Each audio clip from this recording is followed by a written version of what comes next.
stand on the mountain and I say, do it. It gets done. If it don't get done, then I'll move on it. And that's the last thing in the world you want me to do. I knew that people would die. I knew that there would be killing. Our acts cannot be forgiven. Every one of you out there has tried to kill me for the last 25 years, and I'm still here. Ha, ha, ha. Now what?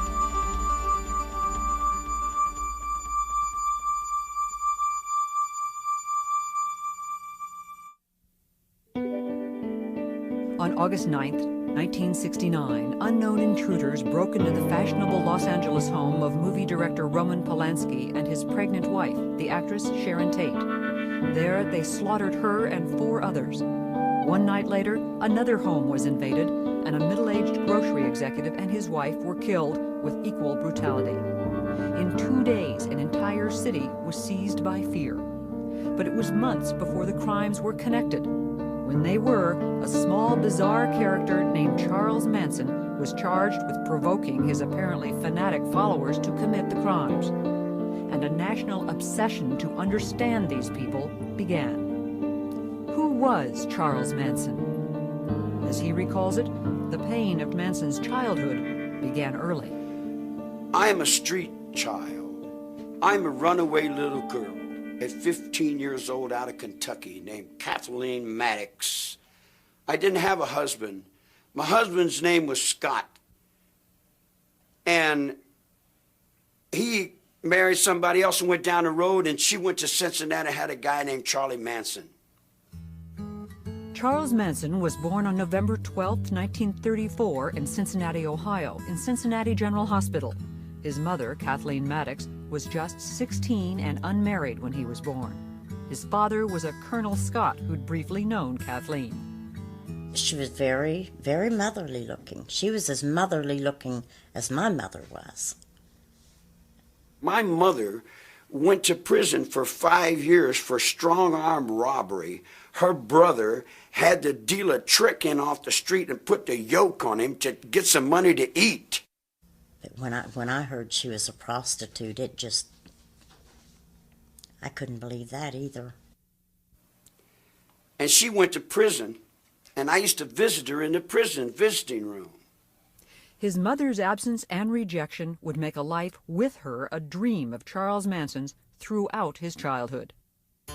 Manson spent many of his early years in the small town of McMecken, West Virginia, with his deeply religious aunt and uncle, living, by all appearances, a not unhappy small-town life. The house was a big, older house, but it was beautiful. He had just about anything he wanted, I would say. His aunt and uncle and grandmother took him to church. He didn't like going. The only thing he really liked, was the singing. But Charles loved to sing. But some of Manson's outlook on the world came from another uncle, a mountain man. Out of the Kentucky mountains, when my uncle said, "We ain't surrendered. We're still rebels, and we'll be rebels until the end of time, because I ain't accepting no Yankee school." He said, "Don't go to those schools, boy." So when I was 9 years old, I set the school on fire, and I went to reform school. Between 1942 and 1947, Manson spent periods of time with his mother and her assorted lovers around the Midwest. But then, unable to place him in a foster home, she allowed the court to place him in the Givalt School for Boys. After 10 months, he ran away to find her, but she would not take him back. This was a turning point for Charles Manson. The only thing my mother taught me was that everything she said was a lie. And I learned never to believe anyone about anything. He ran away from the school again and began a life of petty crimes, including breaking into grocery stores and stealing a bicycle.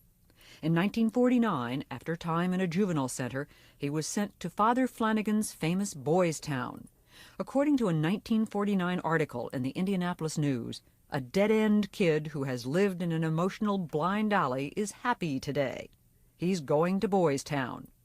Manson ran away 4 days later. Now just 13, he stole cars, broke into stores, and committed his first armed robberies. He was then sent to the Indiana School for Boys, where he claims he was raped and repeatedly beaten. He ran away 18 times. Now the punishments escalated after he stole cars, committed armed robbery, and held up gas stations. He went from the National Training School for Boys to Natural Bridge Camp to federal reformatories at Petersburg, Virginia, and Chillicothe, Ohio, where he was paroled in 1954. He was just 19 years old. Around this time in Los Angeles, one of Manson's future followers, Patricia Krenwinkel, was a little girl. Her comfortable childhood could not have been more different from Charles Manson's, but even her home was not without its sadness. During the time I was brought up, nothing was talked about. I mean, my parents' dissolution of their marriage, you don't talk about that. You don't talk about problems in the home. I never felt like I had a sense of who I really wanted to be or become. In 1949, Leslie Van Houten was born into a solid middle-class family in Altadena, California. From an early age, she wanted to help the world. Her parents, too, would divorce. I was always very creative girl, young girl, you know, artistic. But I never, for a while I wanted to be a school teacher. Somewhere along the line I got distracted and I lost motivation. Believe that I was desperately seeking someone that I could love and hold on to and call my own. That somehow my dad leaving had left a space there. In January 1955, back in McMecken, the 20-year-old Charles Manson married 17-year-old Rosalie Jean Willis. He held odd jobs, but continued to steal cars, driving them across state lines. 1944, I went to juvenile hall. I didn't get out till 1954. I got a little girl named Rose, stole some guns, went to Georgia, burglarized a store, got a straw hat full of dimes, and came to L.A. I turned 21 years old in the L.A. County Jail. I wasn't out but a hot second. I've been in jail all my life. It was one of the curious facts about Charles Manson. He would often manage to commit small-time crimes that nonetheless violated federal laws and would bring tough penalties. A suspended sentence turned into a 10-year term after he violated probation on a charge of forging a very small treasury check. I was struck by something initially, and that is that he had been sentenced to 10 years for attempting to cash a $43 treasury check, and he did 7.5 years. From 1951 to 1967, Charles Manson's rap sheet shows a range of crimes, from mail theft to forgery to running prostitutes. It was at McNeil Island Penitentiary that Manson developed a skill at the guitar and an interest in music that would play an important part in later events. The man who taught him the steel guitar was an aging fellow prisoner, the renowned Depression-era gangster Alvin "Creepy" Karpus. More important, it was in prison, with its rigid codes of behavior and its hierarchy, that Manson developed his way of looking at the world. See, I never realized that people outside are much different than the people inside. People inside, if you lie, you get punched. You get misused. You don't lie to the lieutenant. Lieutenant don't lie to you. There's a certain amount of truth in prison, and being raised in prison, I was raised pretty much in the light of that truth. He did his own time. He pretty much refused to be programmed to go along with the expectations of the prison staff.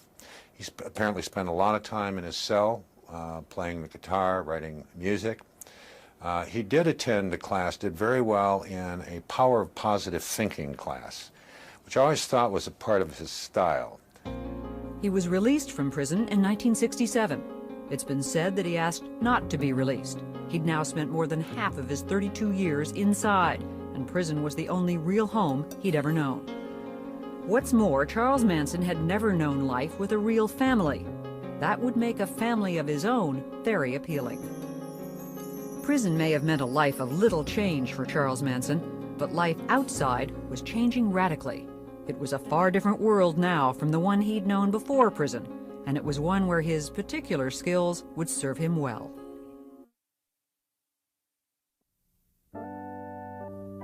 It was the mid-1960s, and the Haight-Ashbury district of San Francisco was, for hippies and others escaping the mainstream, the promised land. What we saw at its peak were literally thousands of flower children all over the country, all over the world, attracted to this movement, like moths to a flames. You know, summer in San Francisco. There was a philosophy here that was totally revolutionary that they'd not heard before, and this was the epicenter of it. A lot of very young, creative, exploring people came there, but then you started to see a shift where more disturbed, sicker, more drug-involved people started to come. The hallucinogenic drugs like LSD were being replaced by stimulant drugs, speed particularly, that led to compulsion and paranoia. And innocence was giving way to violence. You may recall a song, the lyrics of which were, if you come to San Francisco, you better wear a flower in your hair. By 1967, if you came to San Francisco, you needed to wear a 45 in your belt. It had changed that fast.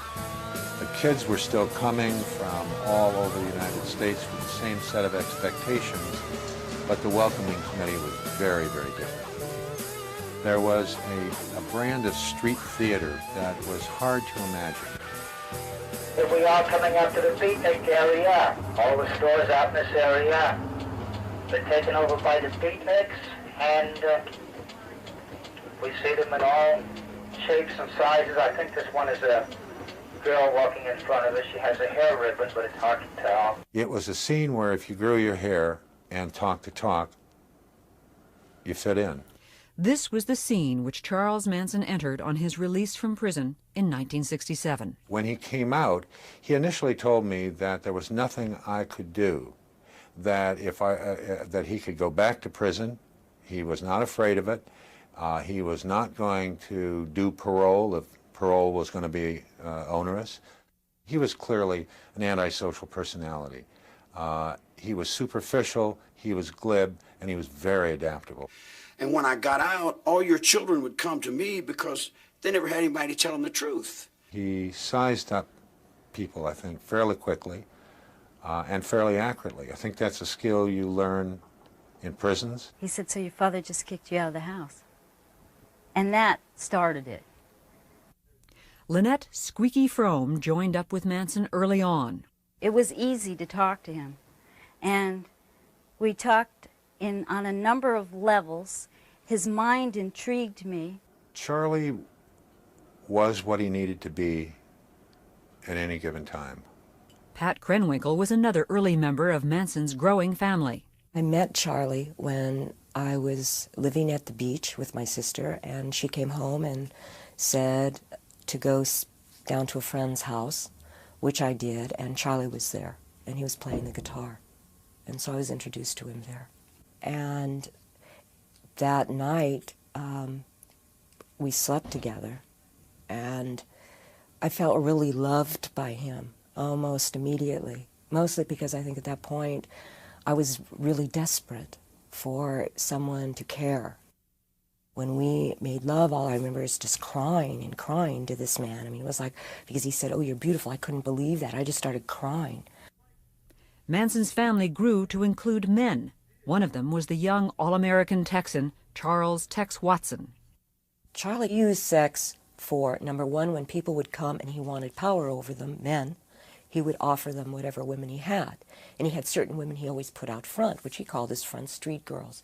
They were the ones that he thought were the most beautiful, the ones that would be the most enticing. And that's what he would do. I mean, he was an excellent pimp. Charles Manson was not only attracting followers, he was also exercising more and more control. Whatever he believed, I would believe, and I would say, and I would spout off. I began to get increasingly uncomfortable with the amount of control and the way in which he used them. And you could see his sense of power and control growing. But in Northern California, at least, the family was monitored by outsiders. I saw him on a weekly basis. He would bring the girls into the office. It was a big occasion. I would go out to a home and see them. There was always that string. There was always some reality. The family left San Francisco in the summer of 1967 and began an odyssey up and down the California coast. Moving from place to place was one way Manson kept his followers entertained enough to stay. They started spending more and more time in the Los Angeles area. There, Manson hoped to make a name for himself in rock and roll. I think he felt that once he got down there, things were going to be very, very different. He had contacts with the Beach Boys. It was through the women that Manson made his connection with Dennis Wilson of the Beach Boys. In Los Angeles, Wilson picked up 2 of the family women hitchhiking and took them home. Soon, Manson and the rest of the family showed up and moved in with Wilson for several months. Then, through Wilson, Manson did some recording, but nothing came of the sessions. Manson was always bitter that his music would remain unheard. They came to the ranch, lady. I didn't go to them, they came to me. You're stealing my music every day. You're writing my songs, you're playing my game. In August of 1968, longtime family member Susan Atkins found the family a new home, an old Western movie set and now writing stable owned by an 80-year-old half-blind man named George Spahn. Leslie Van Houten joined the family in the summer of 1968. You know, all very fun in the beginning, innocent. At first, the family reveled in the crumbling movie set and the beautiful countryside around it. They play-acted roles they might have taken in old movies. It was like summer camp, and Charles Manson was head counselor. It was a great place, actually. We could make anything we wanted out of it. It was like having the Our Gang set, you know. You could turn it into anything. The whole idea was to let time disappear. There was no time. We were all living now. Now was the only time. See, at first the magical mystery tour was that we would be cowboys or gypsies or pirates, and every day it was to wear a different role so that we would get more out of ourselves, and every day was Halloween. Losing oneself, killing old egos, and replacing them with Manson and his very particular view of the world, it was the serious goal of all that play acting that Manson directed. If you wipe away somebody's identity, say society is corrupt, forget about everything you ever learned, but then you substitute your own philosophy, it's like wiping the blackboard clean and then introducing your philosophy, and then you become the absolute leader. Bit by bit, the family became one with Manson. One of his things was to stop you during the day, and he'd put your palms up to his, and then he'd move them in any direction that he could. Or he'd make a series of faces, and then you were supposed to try to keep up with them. And the whole thing was always geared toward just complete mirroring of him. One powerful way that Manson maintained control was through drugs, particularly LSD. Well, we took hundreds of trips together. The acid trips were exercises in total control. With Charlie, he actually did almost like drug programming. I mean, he was the focal point at all times. And what seems so amazing is that he somehow, because acid is a very powerful drug, and it's like I would feel like totally out of control, and yet I would watch him and he would seem totally in control.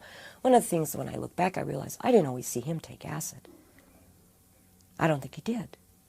The idea was to get rid of all the conditioning, to die in yourself. So he would hold you up and say something to you. Say, see, I can see your mother on you. It's still the conditioning. You know, you haven't gotten rid of it. You're not dead yet. Sometimes he would reenact the crucifixion when we were on LSD. And it was very realistic. I would die for you. And then the questions would begin, would you die for me? And what was the philosophy that Manson was offering? It had begun with the notion of oneness and the power of love, but over time, it grew steadily more paranoid. The messages to the family grew steadily darker. There was no right or wrong, and life and death were really the same thing. In fact, death could be a welcome step on the way to a better world. And in the fall and winter of 1968, as Manson saw himself more and more a lone visionary, he and the family spent more and more time in a place that only increased their sense of isolation, a remote outpost in Death Valley, Barker Ranch. We really weren't in touch. We were allowed to listen to the Beatles and the Moody Blues and Manson's music. Nonetheless, Manson was aware of what was going on in the nation's cities. Since 1966, city after city had seen rioting in black neighborhoods. The cry for black power was being heard alongside the ever stronger actions against the war in Vietnam. We're gonna make Vietnam look like a holiday. Because if America don't come round, America should be burnt down. The family moved back to Los Angeles in January of 1969. Then the paranoia ratcheted up even more in early July, when Manson thought he'd killed a black drug dealer he also thought was a Black Panther. Now convinced that the full fury of the Panthers was soon to descend on the family, bitter about his failure to record his music, and most importantly, certain that a giant race war was impending, Charles Manson spent July and early August tense, paranoid, and angry.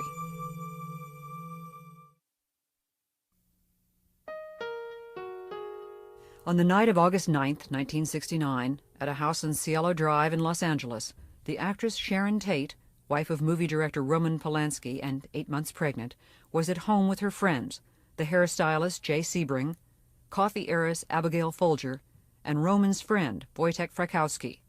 A young man named Stephen Parent was also on the site, visiting the home's caretaker. That night's murders began with some preparations at Spawn Ranch. I was with the children. We were in a trailer. I was with someone else, and we were in a trailer. And Charlie came and woke me up. And he said, "Get up.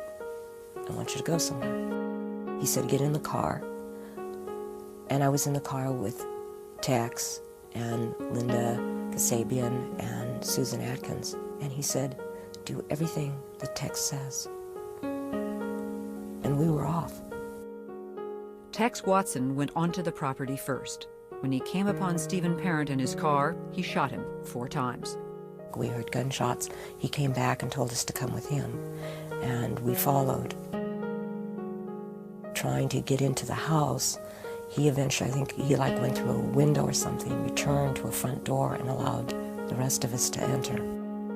There was a man that he was dealing with, and I think that was Jay Sebring, I believe. He had him on the floor or something, and he was going to tie him up. And he asked Susan to check the back rooms. And what began to happen is a scuffle started taking place between Tex and the man and Jay Sebring, and he shot him, and everyone else at that point obviously was getting really frightened and scared. And what eventually took place is that there was an attempt to tie everyone up, and when there was an attempt to tie everyone up, eventually Abigail Folger started to get herself undone, and she took off. I ran after her with an upraised knife, and we went out through a back door out onto the lawn. And I started stabbing her. I ran her down, and I began to stab her. I remember her saying, "I'm already dead." It was Tex Watson who delivered most of the fatal blows at the house that night. We were so locked in, it's just okay, this must be this, and when you just become more in more like a robot, somehow this must bring it. The scene left behind was grotesque. There was blood everywhere. A rope tied twice around Sharon Tate's neck was looped over a beam and tied around Jay Sebring's neck. Abigail Folger and Wojtek Frykowski lay on the front lawn. Stephen Parent lay dead in his car. And on the front door, in Sharon Tate's blood, was the word pig. Besides being shot and bludgeoned, the victims had been stabbed a total of 102 times. When I got back to the ranch, we got out of the car, Charlie came up and asked everybody how it went.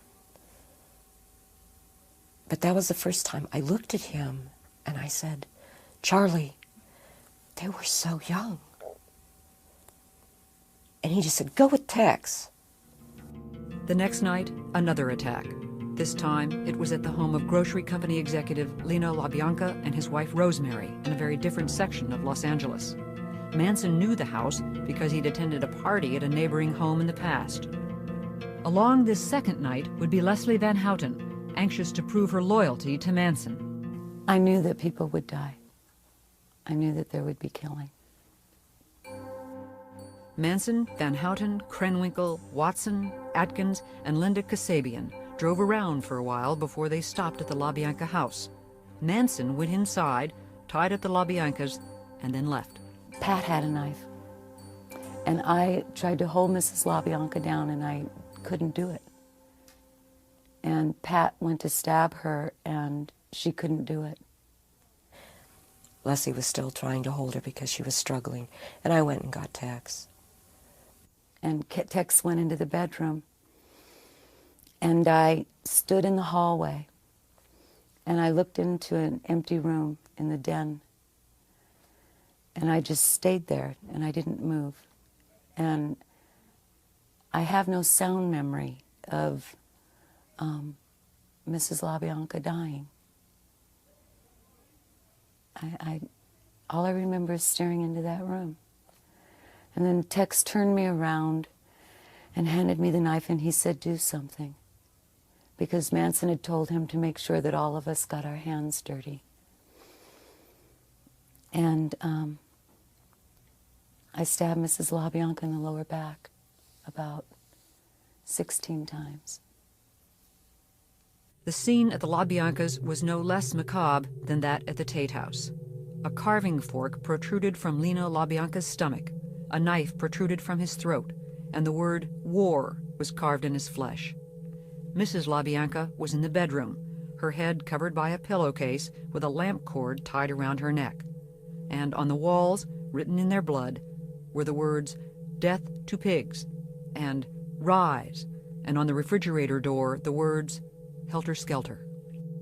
I said, if you're gonna do something, leave something with you. Just like I would tell you, if you're gonna do something, do it well, and leave something with you. Leave a sign to let the world know that you were there. Have a good day. The two victims had been stabbed a total of 67 times. Meanwhile, the news of the first night's murders had hit LA like an earthquake. There was a terrible fear, a terrible trepidation on the part of the Hollywood community that this killing, this ritualistic killing, had something to do with celebrityism. And so a lot of the high-profile Hollywood stars, apparently Sinatra left town. Tony Bennett was living at the Beverly Hills Hotel in one of the bungalows. He moved inside to be safe. Steve McQueen supposedly drove around with a gun in the front seat of the car now, all reacting to the Sharon Tate killings. It was amazing. Everyone's got a piece of the story. Everywhere you went, there was somebody say, did you know that they found that thing? And that, you know. It seemed everyone wanted a gun. 200 guns were sold by one Beverly Hills store in 2 days. It took 2 weeks to get a locksmith. Police were interviewing many celebrities, and some became more careful about their habits. One local in the film business said, toilets are flushing all over Beverly Hills. The entire Los Angeles sewer system is stoned. Now the rumors started to fly. The first rumor that hit, as far as the crimes were concerned, was that it was drug-related. It was a drug hit. And on top of that, it was Roman Polanski's wife. People knew about Polanski's film, Knife in the Water, all of these strange, dark, mystical movies involving drugs and sex and killings. Sharon not only didn't use drugs. In the beginning, you know, She there were didn't those who touch thought alcohol. Roman had an involvement. She didn't smoke cigarettes. It was conjecture Polanski quickly denied. It's terrible for him when he came back for the funeral. And Warren Beatty was telling me this. I mean, people thought he somehow had something to do, which of course he didn't. In spite of the obvious similarities between the Tate and LaBianca murders, the police believed that the second crime was merely a copycat incident based on news reports of the first, and the two investigations were run quite separately. During the investigation, the family was actually arrested and then released on an unrelated charge of auto theft. They then headed north to the safety of Barker Ranch in Death Valley. On October 10th, the family was rounded up on new charges of auto theft and arson. And while they were in jail, the L.A. murder cases broke open. Family member Susan Atkins was implicated by another member in an earlier crime. Jailed in L.A., she blabbed to cellmates about the Tate and LaBianca murders. "The more you kill, the better you like it," she told them. Then one cellmate repeated the stories to the police. In December of 1969, nearly 4 months after the crimes, Charles Manson and the 5 family members were charged with the Tate and LaBianca murders.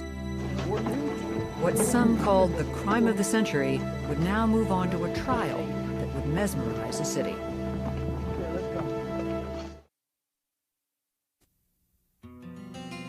The trial of Charles Manson, Pat Krenwinkel, Leslie Van Houten, and Susan Atkins for the Tate and LaBianca murders began on June 15, 1970. Manson demanded and was refused permission to serve as his own attorney. Still, from the beginning, it was clear that Manson was in complete control of the defense. You have to realize that I viewed Manson as being the main defendant. To convict his co-defendants and have him walk out of court, I think, would have been an unsuccessful prosecution. The problem was that Manson was not at the murder scene. He did not physically participate in these murders. So I had to bring him in by way of circumstantial evidence, and also by the law of conspiracy. At the heart of the prosecution effort was the bizarre story of Helter Skelter, the stranger-than-fiction doomsday scenario that Charles Manson had woven from his earlier certainty of a coming race war. Manson envisioned that white people would turn against the black man if they thought the black man had committed these 7 murders, and ultimately there would be a civil war between blacks and whites out on the street. During the war, he told them, he said, we're going to hide out in the bottomless pit in the desert, a place he derived from Revelation 9, a chapter in the last book of the New Testament. Manson foresaw that the black man would win this war. But later on, he said the black man, because of inexperience, would simply not be able to handle the reins of power. So we would have to look around at those white people who had survived, who had escaped from Helter Skelter. And he said, we'll come out of the bottomless pit, and quoting Manson, we'll send Blackie on his way to picking cotton, and we'll take over the leadership of the world. Chief prosecution witness was Linda Kasabian, who had driven the car on the night of the Tate murders. She agreed to testify in return for immunity. Can you get out of the way? The mood around the trial and throughout L.A. was as bizarre as the accused themselves.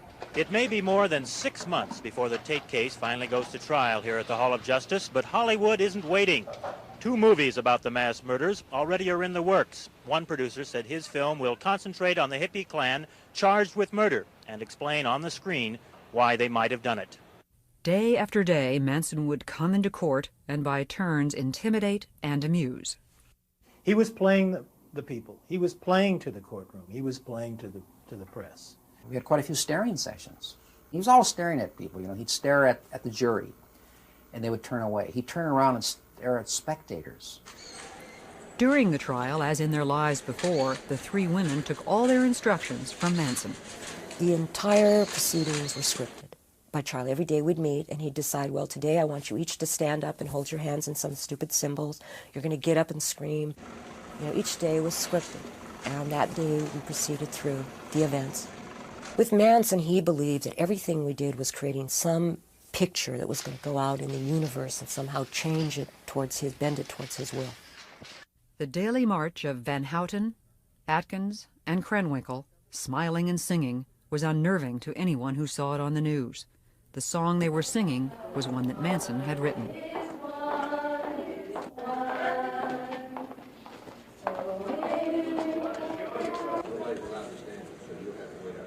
After disrupting the proceedings a number of times, the rest of the family was banned from the courtroom, so they moved to the hallways and kept a vigil outside. At first, the mood was almost festive.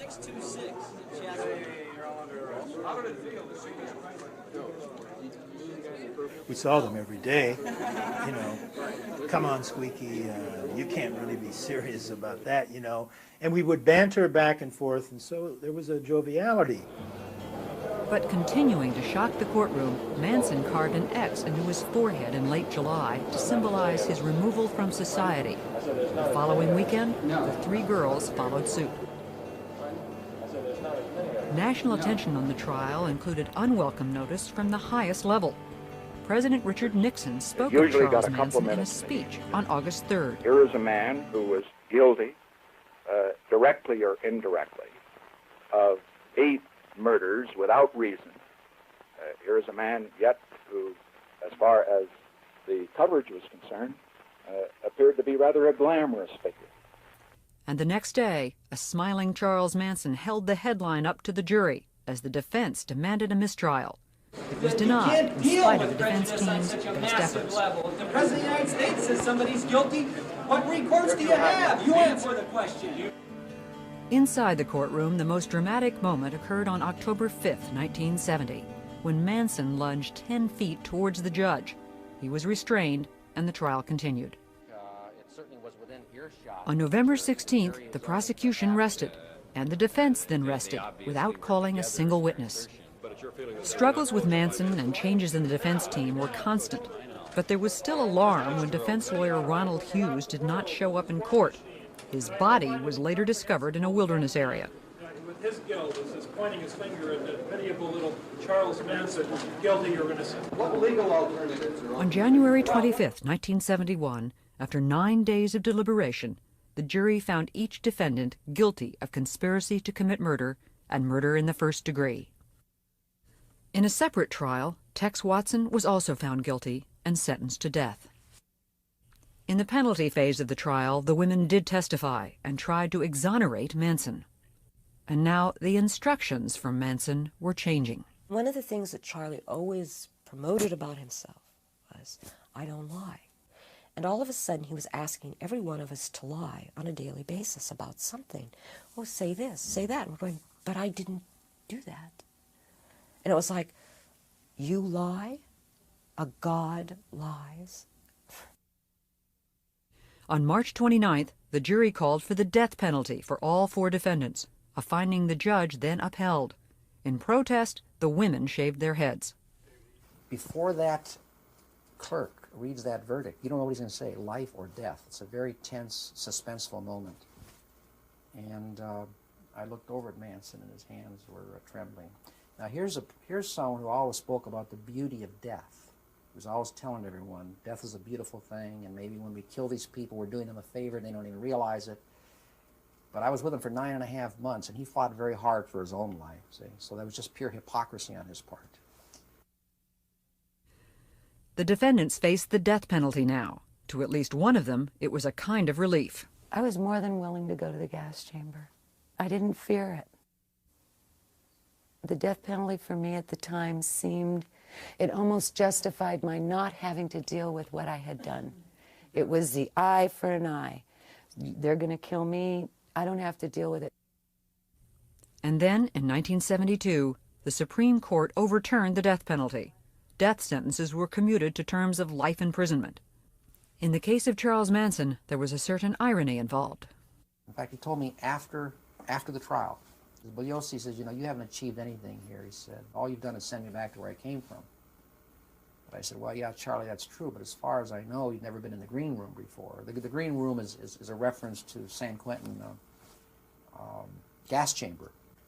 The next year, I was driving my car, and the car radio was on, and I heard where the U.S. Supreme Court had set aside the death penalty, Furman versus Georgia.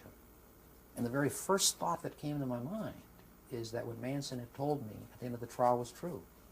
That all we did is send him back to where he came from, and he doesn't mind prison life. So in a sense, and I hate to say this, in a sense, Manson has beaten the rap. It was 1972, and Pat Krenwinkel and Leslie Van Houten were still young women with a lifetime ahead of them, a lifetime to face what they had done.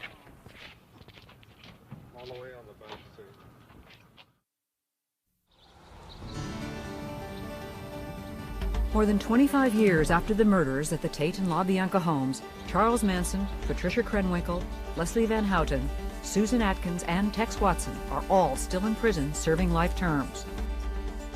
All have been reviewed for parole numerous times, but it's always been denied. You can have the rest of it and put me back in my cell. This is all I really want. Charles Manson has not even attended all of his hearings. I don't think there's a decision among you, is there?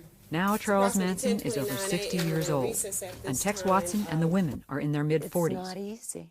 And to listen to Manson, Pat Krenwinkel, and Leslie Van Houten today is to hear very different memories of those events a quarter century ago. If anything, the older I get, the harder it is. Mrs. LaBianca was younger than I am now. I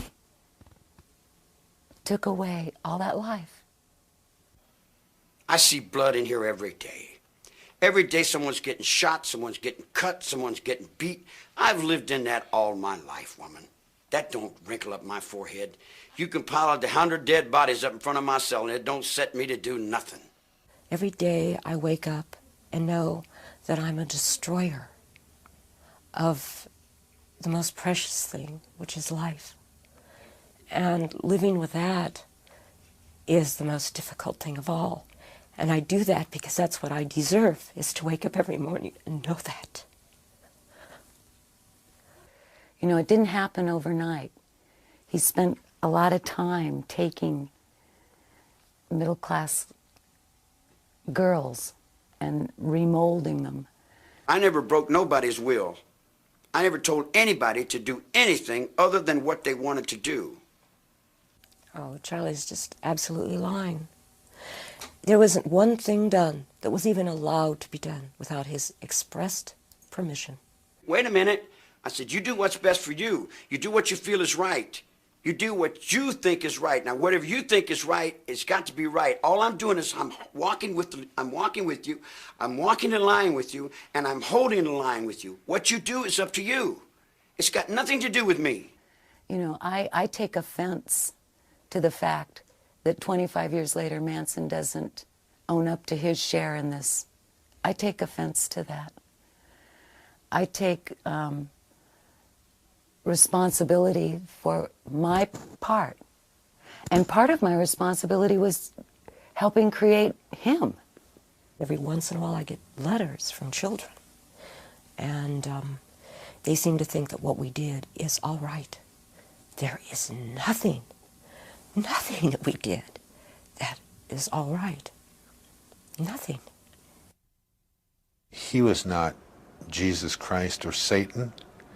He was a very odd, bizarre, high-energy little antisocial who had some poor, confused, middle-class dropouts